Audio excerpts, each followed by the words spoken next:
Bonjour à tous et bienvenue sur Crypto Signal. Aujourd'hui, on va parler de la petite correction entre hier et aujourd'hui. On va parler des earnings de Nvidia qui sont plutôt bons.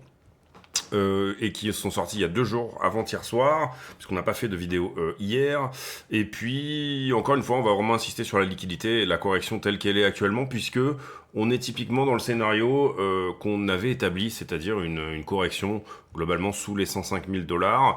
On va voir si ça commence à montrer les prémices d'un redépart, ou alors s'il va falloir aller chercher la barre des 100 000, c'est-à-dire sous la structure actuelle, pour finalement se reprendre. Allez, on y va pour l'intro.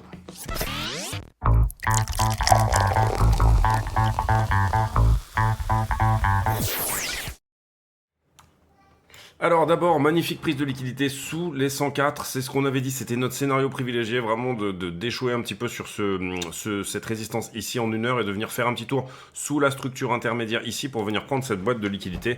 Donc celle-là, on peut l'enlever, elle n'est plus. La prochaine désormais, c'est la zone des 100 000. Donc on va voir s'il y a vraiment un besoin, on va dire, d'aller ressourcer réellement sous toute la structure, ou bien si eh bien on est actuellement sur quelque chose qui devrait shoot up une nouvelle fois. Pour le moment, au vu de la structure, on a toujours établi, nous, dans la routine qu'on a fait sur les 5 ou 6 derniers jours, qu'il y avait une forme de besoin d'aller passer là-dessous, et de venir craquer un petit peu le slip de cette structure-là, de manière à tout simplement ici ressourcer et repartir. Le signal, bien sûr, ça sera la cassure de ces deux distributions. Vous le voyez, d'abord celle-ci et ensuite celle-là éventuellement. Donc ça sera vraiment le signal de redépart. Si on va voir sur de la plus petite unité de temps, on voit qu'il y a quand même déjà un petit double bottom qui est en train de se former, qui pour le moment n'est pas confirmé, mais ce genre de equal low ici annonce souvent un changement de direction, d'accord. Typiquement, voilà, on peut en trouver comme ça 50 ou 60 ou 70 ou 80, ce que vous voulez, mais globalement, ce genre de equal low, encore une fois, ça veut dire qu'on est défendu sur une zone et on est défendu 2 fois, donc ça veut dire que, on va dire, la force acheteuse est en train de reprendre la main sans que ça soit une certitude, bien évidemment. Mais en tout cas, vous voyez qu'on casse déjà plus ou moins la distribution de 15 minutes du moment.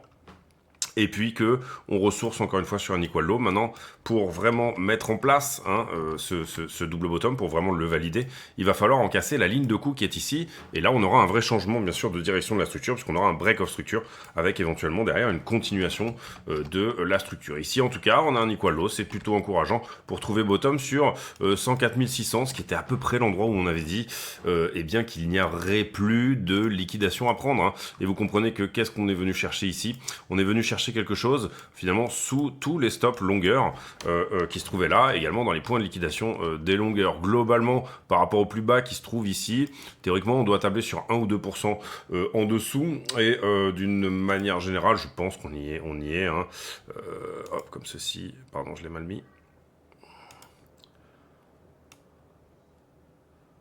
Voilà, 1,40, on parle souvent de 1,20 pour venir chercher les x50.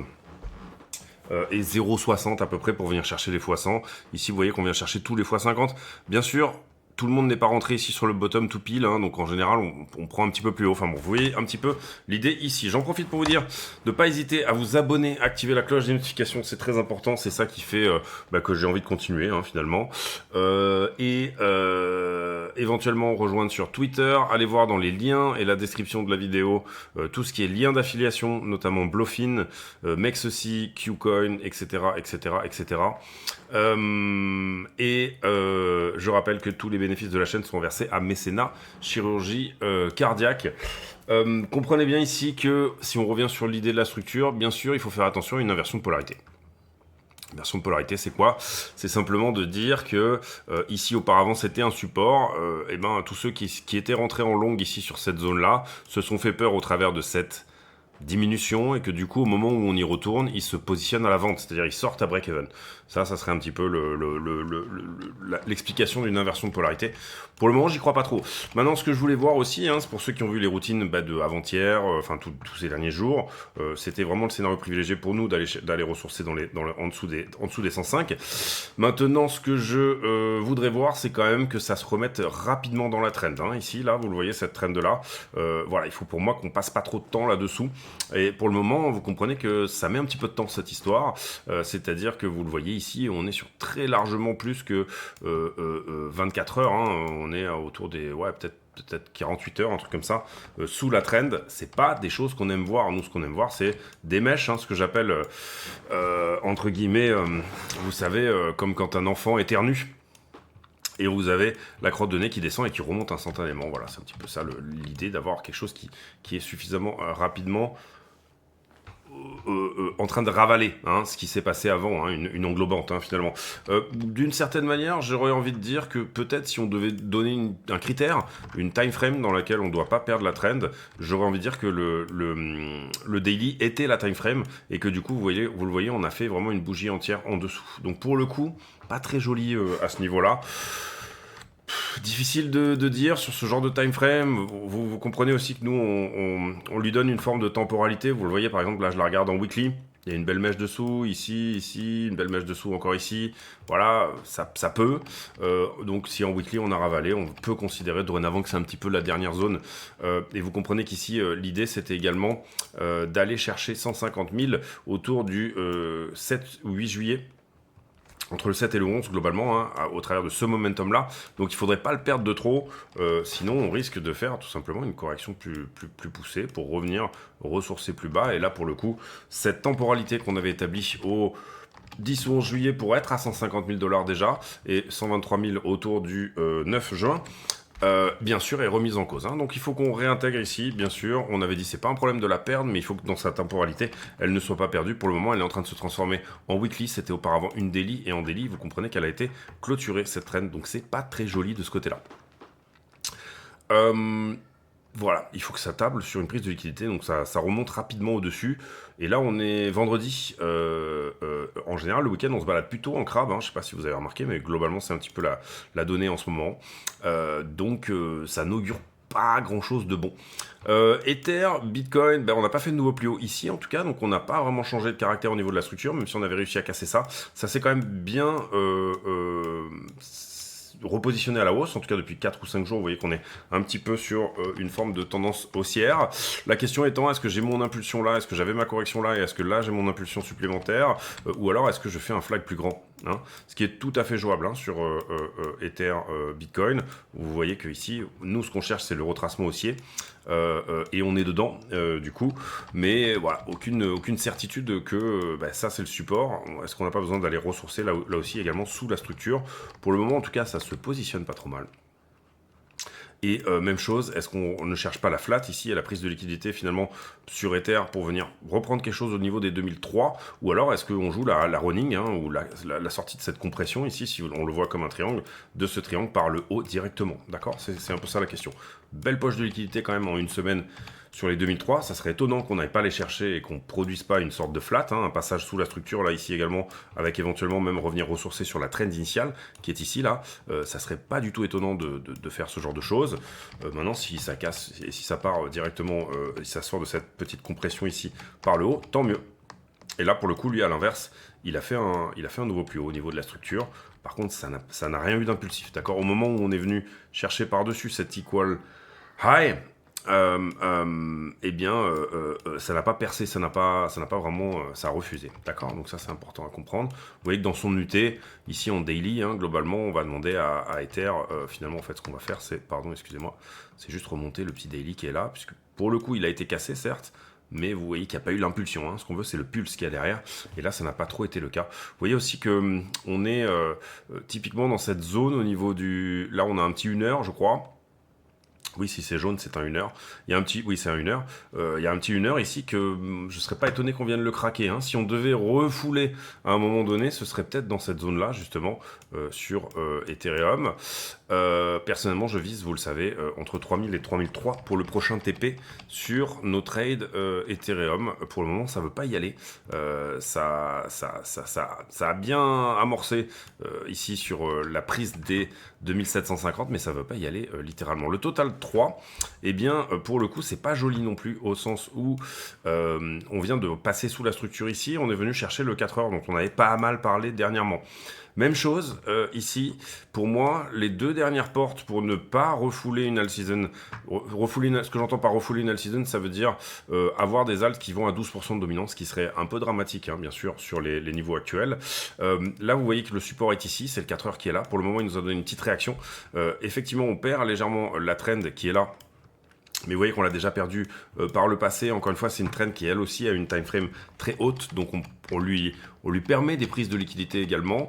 Maintenant, voilà, l'idée, c'est de ne pas venir perdre le daily qui est ici et le 4 heures qui est là à court terme. Pour le moment, il y a une petite réaction sur le 4 heures, donc c'est pas mal. Mais vous voyez que les alts sont plutôt en train de saigner. Sur cette correction sur BTC, et vous voyez qu'on n'a pas réussi à casser ici la distrib rouge. Donc pour le moment, on est quasiment en train de venir faire un plus bas. Ça serait pas étonnant de venir jouer avec le daily ici autour des 19%. Malheureusement, ça ne s'est pas bien repris hein, sur cette accumulation long terme.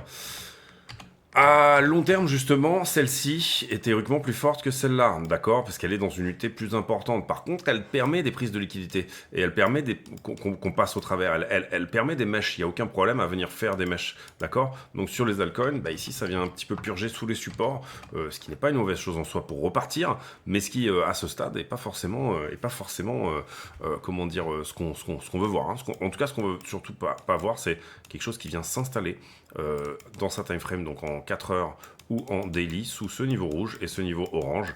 Sinon, on est dans plus qu'une prise de liquidité. On est dans une continuation ici de la distribution et intrinsèquement, forcément, une perte, sachant que du coup, ça nous oblige un petit peu à dire que ça, c'était l'impulsion, ça, c'était la correction et qu'on va avoir une impulsion supplémentaire qui nous emmènera encore une fois sur les altcoins, un petit peu comme on l'avait fait en 2020 avec ici impulsion, correction et impulsion.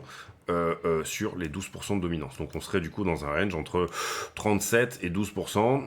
On est au point de contrôle de ce range. On est actuellement à l'endroit où le prix doit nous répondre sur sa direction. S'il tient le niveau, donc on l'a dit 4 heures, j'ai aussi beaucoup dit que moi je ne rentre pas sur des choses obliques, je rentre plutôt sur des choses qui sont horizontales. Je préfère largement, ou alors la conjonction des deux. Hein, et là c'est un petit peu ce qu'on a. On a un petit peu la conjonction des deux. C'est-à-dire qu'effectivement j'ai la traîne qui est là. Et j'ai du coup tous ces endroits qui pour le moment au niveau de l'altcoin dominance ont fait des refus. Donc ça reste pour moi à mon avis une belle zone d'investissement sur les altcoins dont vous considérez qu'elles sont sur le support ou en train de purger sur leur support entre guillemets historique. Hein. Je mets des guillemets sur historique.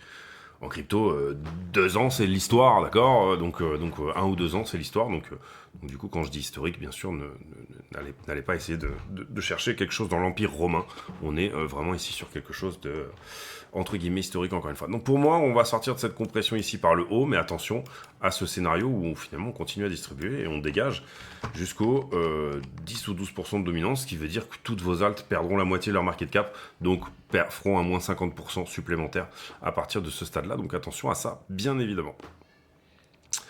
Le fondamental, donc en soi, voilà, pour moi, là, on est typiquement dans toute la routine qu'on a faite dans le scénario privilégié. Celui dont on avait dit, c'est à peu près comme ça que ça va se passer. J'aurais bien aimé que Ether vienne chercher 2003, 2004 pour nettoyer un peu sa liquidité. On le verra quand on fera ensemble la liquidité, mais en gros, voilà un peu le concept. En ce qui concerne le fondamental, qu'est-ce que j'ai retweeté dernièrement ? Nouveau kidnapping visiblement autour de la crypto. Ici, la probabilité d'un ETF Ripple qui a augmenté à 84% sur Polymarket. Révision du PIB américain de moins 0,3 à moins 0,2. Donc c'est mieux que ce qu'on avait eu précédemment. Et puis... Bybit qui se met en accord avec la réglementation MiCA. Alors pour le moment, je sais pas vous, moi j'ai pas accès à Bybit, enfin en tout cas sans VPN ou autre. Je n'arrive pas à y accéder. On va voir ici si ça prend du temps, etc. Toutes ces choses-là. Bybit était plutôt un bon exchange, moi je trouvais en termes de liquidité et d'ergonomie. BitGet est à peu près tout aussi bien, peut-être un peu moins liquide. Encore que ça dépend vraiment des mouvements. Voilà. Hidden Road, qui a été racheté par Ripple récemment, c'est un OTC Desk, Hidden Road, et bien bientôt va ouvrir aux investisseurs institutionnels l'OTC. pas forcément une bonne nouvelle. Bon, pour le coup, Ripple devrait pouvoir se gaver, mais OTC, nous, on préfère que les choses, elles se passent, bien sûr, au spot. Et encore une fois, venez éventuellement nous rejoindre sur le Twitter. Je poste les vidéos directement sur le Twitter, c'est-à-dire que vous n'avez pas de pub. Donc, si vous êtes à la fois affilié sur YouTube et sur le compte Twitter, pour ceux qui ne sont pas YouTube Premium, vous pourrez vous passer de regarder les publicités. Je sais que mes vidéos sont assez longues. Donc, du coup, c'est cadeau. Film norvégienne K33 qui lève 6,2 millions de dollars pour acheter du BTC. De plus en plus d'entreprises qu'on voit jouer la stratégie BTC en trésorerie. Et ça, c'est plutôt une bonne chose. Ensuite, l'ETF Bitcoin qui voit 358 millions de sorties sur les derniers jours, avec suite à 10 jours d'inflow, hein, finalement. Bon, ça, c'est normal, ça va pas toujours en ligne droite. Et vous le voyez, on en parlait encore avant-hier. James Wynn, le trader de Hyperliquid, qui voit une perte de 100 millions sur son dernier trade. Hein, c'est ce que je vous avais dit. Faites attention, parce que on n'a pas forcément nécessairement l'impression que le risque est extrêmement maîtrisé là-dessus. Il va gagner 10 millions là, et puis il va perdre 100 millions là. Voilà. La SEC qui arrête un énorme procès assez long contre Binance. Donc vous le voyez ici, ça c'est très très bon.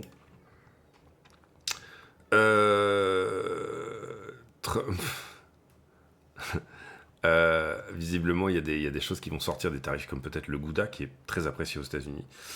Et puis ici, on passe. Hein, c'est encore une fois du Trump tout craché. Les earnings de Nvidia qui ont été vraiment très corrects, en tout cas au-dessus des attentes, avec 0,96 en EPS et 44 milliards en revenus. Vous comprenez qu'ici, 44 milliards en revenus, pour quelque chose qui pèse 3,4 trilliards, on est chez Nvidia extrêmement surévalué, rapport en tout cas à ce que peut produire l'entreprise sur un certain nombre d'années. Mais les gens jouent le très long terme, hein, mais on a une très très grosse surévaluation bien sûr de Nvidia. Ça ne devrait pas peser 3,4 trillions, on est bien d'accord là-dessus. Je parlais de bulle dans la vidéo d'il y a 2 jours. C'en est une, la question d'une bulle, c'est où est-ce que ça s'arrête. Tant que ça ne s'arrête pas, il faut rester à l'intérieur. Voilà. Personnellement, je suis plus du tout dans la tech US, sauf Tesla. Personnellement, je suis sorti de quasiment tout. Maintenant, je dis pas pour autant que ça va éclater. Je pense qu'on aura une belle fin d'année, d'accord. Mais pour moi, voilà, les endroits de sortie étaient là. Donc du coup, je suis très content d'en être en dehors. Mais je pense vraiment que, y compris au niveau du S&P, ça peut très largement pousser jusqu'à la fin de l'année sans trop de problèmes. C'est cette continuation d'ailleurs que je joue hein, sur Tesla. J'ai pas vocation à garder du Tesla toute la vie. 712 millions de liquidations, c'est beaucoup. Et c'est ça qu'on avait dit. On avait dit il y a pas mal de thunes à prendre au niveau des longues. Vous le voyez, 643 hein, au niveau des longues, sous les 105 000. C'est désormais chose faite. 200 millions, ne serait-ce que sur Bitcoin. Et sur Ethereum, 100 millions. D'accord. Donc BTC reprend la part belle à Ethereum par rapport à la quantité d'open interest qui est liquidée. Ça, c'est intéressant également. Quand on regarde les niveaux et donc les marchés en levier, on voit que ce niveau a été pris. On va peut-être d'ailleurs en avoir un autre, on va voir par rapport à quand on avait fait la vidéo hier. Oui, là j'avais du long, mais bon, ça y est, il a été pris. Ici, ça a pas mal short squeeze. Et vous voyez aussi l'open interest qui se fait déboîter. Hein, ici, littéralement, on passe de 29 à 25, 4 milliards en position leveragée. Ce qui nous emmène bien sûr à ces 700 et quelques millions de liquidations. Pour moi, j'ai pas vocation nécessairement à dire qu'il y a des grosses divergences depuis, donc en fait on peut virer ça et on peut sauver comme ça. Pour moi, ça me va, pas de nouveaux points en dessous. Quand on regarde là une semaine, elle est plutôt bien nettoyée. Il y a peut-être encore un petit peu de boulot à faire sur les 104, mais pour moi, voilà, le point jaune a été pris ici. Désormais, c'est vraiment 110 hein, qui lorgne. Est-ce qu'on manque de liquidité intermédiaire ici entre 106 et 107? La réponse est oui. Est-ce qu'on est en train de rentrer en week-end? La réponse est oui. Donc, soit ça se reprend rapidos et maintenant. Et encore une fois, je dirais que vous l'avez compris, hein, mais l'idée, d'une certaine manière ici, c'est que ça serait quand même beaucoup plus engageant si on arrivait à regagner, désormais, si on doit reprendre la traîne, hein, d'ici dimanche, donc à avoir une fin de vendredi haussière, parce qu'on ne peut pas trop le demander ça un week-end, même si parfois... Bien sûr, dans les week-ends, il se passe des jolies choses, mais globalement, reprendre 4% d'ici dimanche serait plutôt une bonne chose et regagner, encore une fois, 110. Si on y va maintenant, là tout de suite, enfin en gros, si on y va même plutôt cet après-midi, potentiellement d'ici ce soir, attention à cette idée ici de j'ai une résistance et j'ai une trend à retest Voilà, je préférais presque limite qu'on n'y retourne pas trop vite non plus. Ou en tout cas, j'aime pas trop ces configs, en tout cas, c'est plutôt une config short, je trouve, de rotation de trend plus niveau horizontal. Ok. Quand c'est sous le prix, c'est plutôt un bon endroit pour long. Ici, ça serait peut-être plutôt un bon endroit pour venir short, c'est-à-dire que je refuse et en plus, je reteste la trend, donc je dégage vers le bas, d'accord. Et ça larve un peu là, ici, hein, d'accord. On a un petit peu cette idée quand même que ça larve. Sur Ethereum,